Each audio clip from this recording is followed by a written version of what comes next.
ದೇವಾಲಯವು ಗಂಗಾವರ ಚೌಡಪ್ಪನ ಹಳ್ಳಿಯಲ್ಲಿದೆ.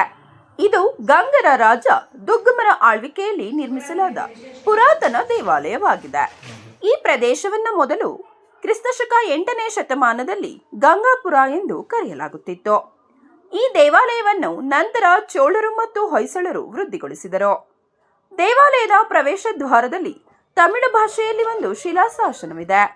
ಅದು ರಾಧಾಜಿರಾಜ ದೇವಚೋಳನ ಕಾಲದ ರಾಜಕೀಯ ಘಟನೆಗಳನ್ನು ಉಲ್ಲೇಖಿಸುತ್ತದೆ. ಇನ್ನು ಗರ್ಭಗೃಹದಲ್ಲಿ ಸೋಮೇಶ್ವರ ದೇವಸ್ಥಾನದಲ್ಲಿ ಶಿವಲಿಂಗಗಳನ್ನು ಯೋಗಿಗಳು ಸ್ಥಾಪಿಸಿದರು ಎಂದು ನಂಬಲಾಗಿದೆ.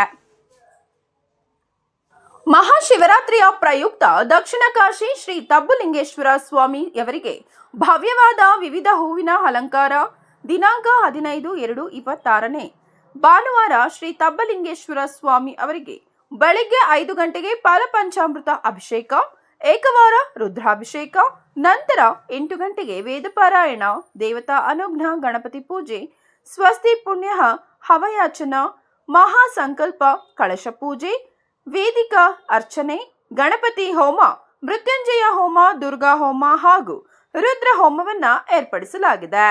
ದೇವಾಲಯದ ಸೇವಾ ಟ್ರಸ್ಟ್ ವತಿಯಿಂದ ಬೆಳಗ್ಗೆಯಿಂದ ಸಂಜೆವರೆಗೂ ಅನ್ನ ಸಂದರ್ಪಣೆಯನ್ನು ಕೂಡ ಏರ್ಪಡಿಸಲಾಗಿದೆ. ಇನ್ನು ಈ ಕಾರ್ಯಕ್ರಮಕ್ಕೆ ಭರತನಾಟ್ಯ ಮತ್ತು ರಾತ್ರಿ 9 ಗಂಟೆಗೆ ಹರಿಕಥೆ ಕಾರ್ಯಕ್ರಮವನ್ನು ಕೂಡ ಏರ್ಪಡಿಸಲಾಗಿದೆ.